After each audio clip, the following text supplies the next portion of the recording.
namanya jadi ada 4 mahasiswa yang datang ke sini. Jadi mereka akan menyampaikan pesan-pesan atau ilmu yang semoga bermanfaat untuk kita semua. Itu aja dari saya, biar mahasiswa ini yang menjelaskan. Kebetulan saya bukan kuliah hukum, jadi saya kurang pahamnya. Kepada Anissa dan Farahma, Wafil Korea, Armelianti sama Vivi, silakan untuk tempat ya. Assalamualaikum warahmatullahi wabarakatuh.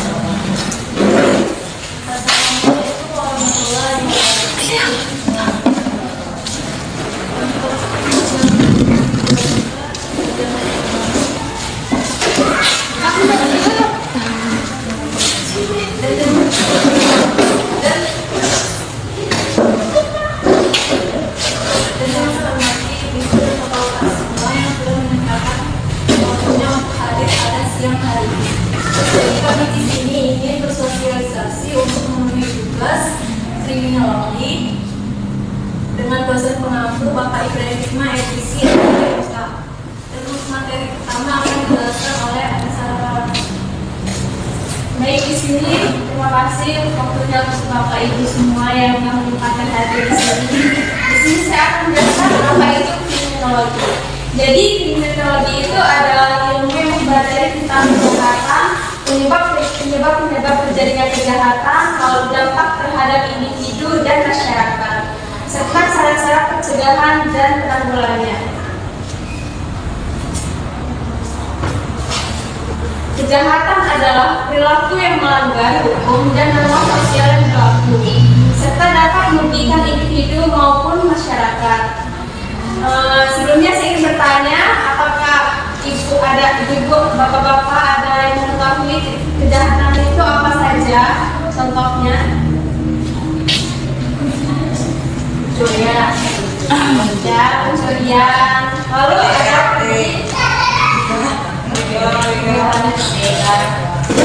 ya, jadi jenis-jenis kejahatan itu ada kejahatan terhadap individu, yaitu ada pembunuhan, menghilangkan nyawa orang lain, lalu ada pemerkosaan, pelaku seksual, lalu ada pencurian dan perampokan, dan penganiayaan. Lalu ada kejahatan terhadap properti, yaitu pencurian dan pengerusakan properti, seperti merusakin barang orang lain tanpa pengetahuan, itu merupakan tindakan kriminologi ya. Lalu di sini ada kejahatan berbasis ekonomi, yaitu penipuan dan korupsi. Dan yang keempat ada kejahatan korporasi. Lalu penyebab kejahatan itu akan dilanjutkan dengan teman saya, yaitu Wafirul.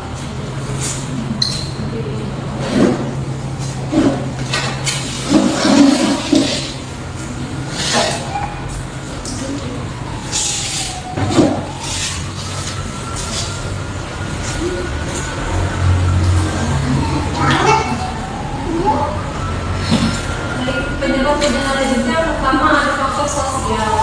Faktor sosial ini ketidaksetaraan sosial dan ekonomi, kemiskinan, pengangguran dan kurangnya akses pendidikan. Terus ada faktor lingkungan, yaitu tempat tinggal yang tidak aman, kemungkinan kekerasan atau memiliki pengaruh negatif dapat meningkatkan kemungkinan seseorang melakukan kejahatan. Terus ada faktor psikologis dan individu. Gangguan mental atau kepribadian bisa membuat seseorang lebih rentan untuk terlibat dalam kejahatan. Terus faktor budaya, norma atau nilai-nilai yang ada dalam suatu komunitas atau budaya tertentu dapat mempengaruhi tingkat kekerasan atau pelanggaran yang terjadi.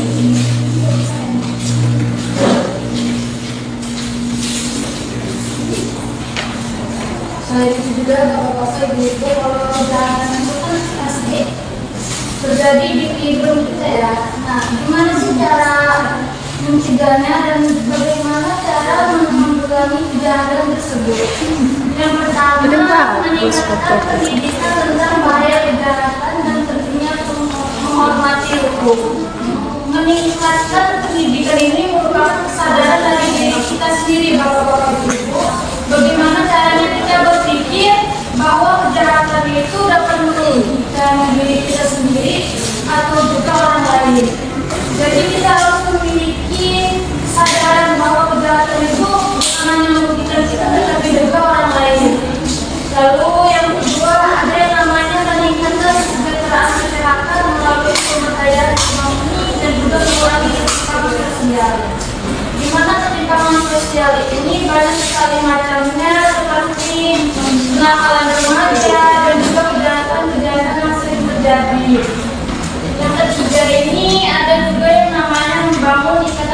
sosial yang lebih erat di masyarakat untuk saling mengawasi dan mencegah perilaku kriminal.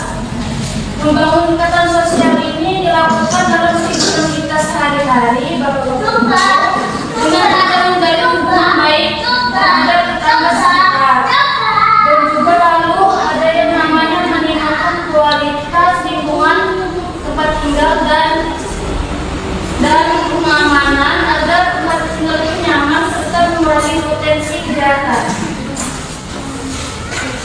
Di mana meningkatkan keamanan ini kita sendiri biasanya tuh kalau di kampung-kampung itu kan ada yang namanya pengadaan pronas setiap malam ya Bapak-Bapak Ibu untuk mengurangi tindakan kejahatan.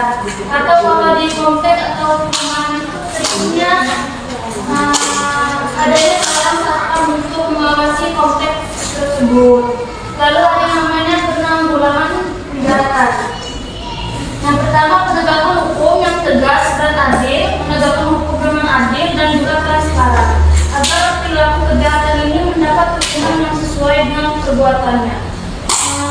Di Indonesia ini Bapak-bapak Ibu hukumnya ini tumpul ke bawah, tajam ke atas, tumpul ke atas, tajam ke bawah. Maksudnya gimana? Hukum di Indonesia ini keadilannya kurang. Kalau untuk pejabat-pejabat yang melakukan kesalahan atau kejahatan, contohnya korupsi, atau yang kira kemarin kasus Ferdy Sambo, pernah dengar pasti ya Bapak-bapak. Nah, di sini kan keadilannya ini kurang. Masa untuk orang jahat itu kadang kasusnya dihilangkan atau ditutup karena apa? Mereka disuap dengan uang. Nah, lalu untuk masyarakat yang kurang mampu atau miskin, mereka ini mendapatkan hukuman yang sangat berat atas perbuatan yang mereka lakukan. Lalu ada yang namanya program rehabilitas. Program rehabilitas ini membantu pelaku kejahatan untuk memperbaiki diri dan terintegrasi mereka ke dalam masyarakat. Lalu yang terakhir ada kerjasama antar lembaga, di mana kerjasama antar aparat, kepolisian, pemerintah, dan juga swadaya masyarakat. Jadi yang berperan ini bukan hanya pemerintah, tapi juga masyarakat untuk menciptakan lingkungan yang aman dan terhindar dari tindakan kejahatan tersebut.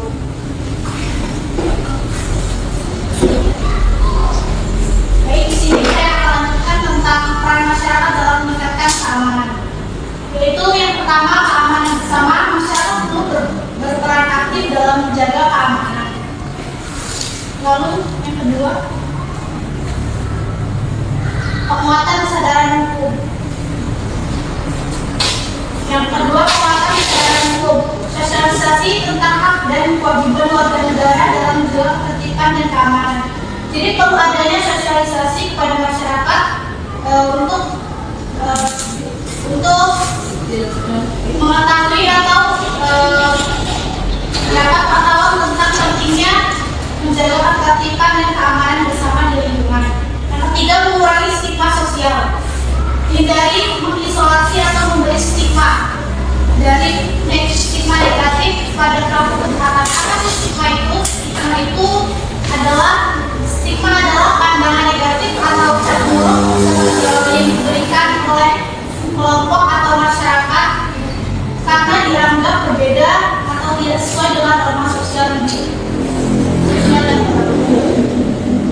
Namun lebih menekankan pada proses rehabilitasi agar mereka bisa kembali menjadi bagian produktif dari masyarakat. Apa aja sih stigma yang ada di masyarakat ini? Yaitu yang pertama, stigmanya terhadap mantan narapidana. Mereka dianggap masih berbahaya dan dijauhi oleh masyarakat karena masyarakat takut akan mantan narapidana ini, takut untuk mengulangi kejahatan lagi. Padahal kita bisa memberi kesempatan mereka untuk beraktivitas seperti halnya masyarakat seperti biasa, tetapi dengan stigma tersebut atau cap buruk tersebut mereka putus asa dan merasa dijauhi oleh masyarakat. Contoh yang kedua yaitu tentang stigma terhadap penyandang disabilitas. Masyarakat menjauhi penyandang disabilitas karena dianggap tidak mampu atau menjadi beban masyarakat. Seharusnya memberikan kesempatan kerja atau sesuai dengan kemampuan mereka agar mereka bisa berbaur dengan masyarakat yang lain, yaitu peningkatan keamanan dan kualitas hidup. Dengan memahami penyebab kejahatan dan peran kriminologi dalam menanggulanginya, kita bisa menciptakan lingkungan yang lebih aman dan harmonis. Tanggung jawab bersama antara individu, komunitas, dan negara untuk meningkatkan kualitas hidup dan mengurangi angka kejahatan. Mungkin itu saja dari saya. Akan dilanjutkan oleh teman saya. Baik, sebelum kita tutup acara sosialisasi hari ini, apakah ada pertanyaan atau ada yang ingin ditambahkan dari kami? Jika ada yang kurang, kalau tidak ada yang ingin bertanya, nanti kami ingin bertanya kepada Bapak Ibu semuanya dan akan ada Bapak Rais yang bisa menjawab.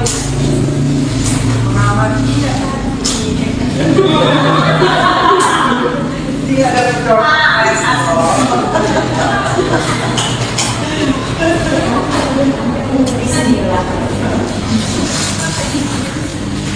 Jika tidak ada, siapa di sini yang tahu jenis-jenis kejahatan yang seperti yang saya sebutkan tadi, Bu?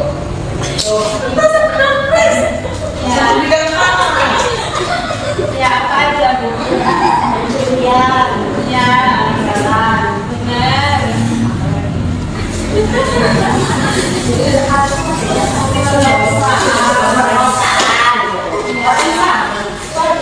Ya, boleh ke depan ibunya kita.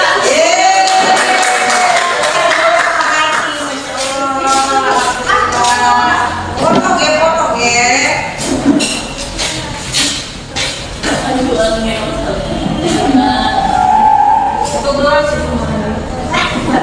Terima kasih, Bu. Ya, mereka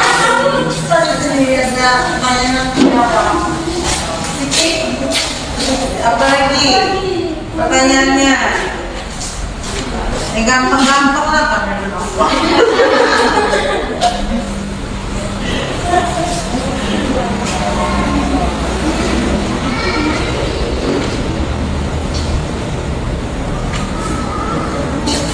Oh iya, satu lagi. Yang tahu di sini penyebab kejahatan itu apa aja sih? Kira-kira? Ya, ya, lingkungan, ya. Boleh Ibu ke depan?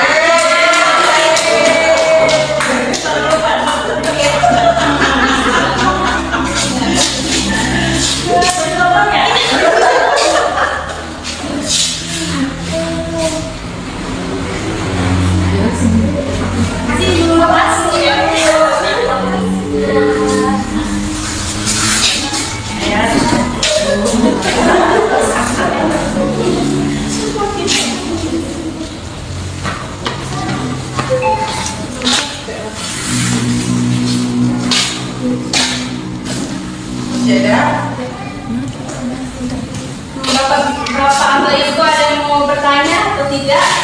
Jika tidak, ini mau kami tutup dulu. Kami sudah ada kalian juga Bapak Ibu yang ingin bertanya. Oh ya, mau bertanya tuh ada Aida, ada Jin. Silakan.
Ya kita tutup ya. Jadi kesimpulannya pada sosialisasi hari ini itu imunologi adalah ilmu yang mempelajari kejahatan dan penyebab serta dampaknya terhadap individu dan masyarakat.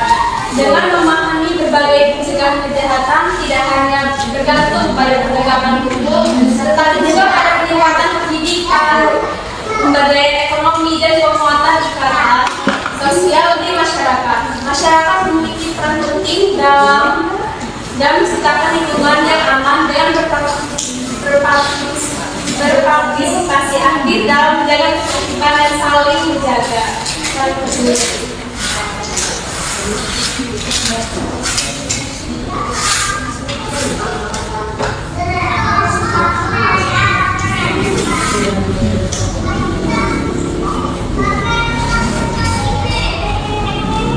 Baik, kami ucapkan terima kasih kepada Bapak Ibu semua yang telah menyempatkan hadir pada sosialisasi hari ini. Semoga apa yang telah disampaikan pada hari ini dapat menambah wawasan serta menjadi bekal semua yang berguna bagi kita semua, khususnya dalam sosialisasi kita hari ini teknologi. Semoga dapat meningkatkan kesadaran bagi Bapak Ibu semua dan peduli terhadap hukum, terhadap lingkungan, tentang penyebab penjahatannya, teknologi, khususnya. Dan kami ingin menyampaikan juga apresiasi kami kepada narasumber panitia dan terima kasih juga kepada Bapak Ibu yang telah membantu kami dalam sosialisasi hari ini. Baik, kami akhiri. Wassalamualaikum warahmatullahi wabarakatuh. Oh iya, sama. Kita foto dulu yuk. Udah.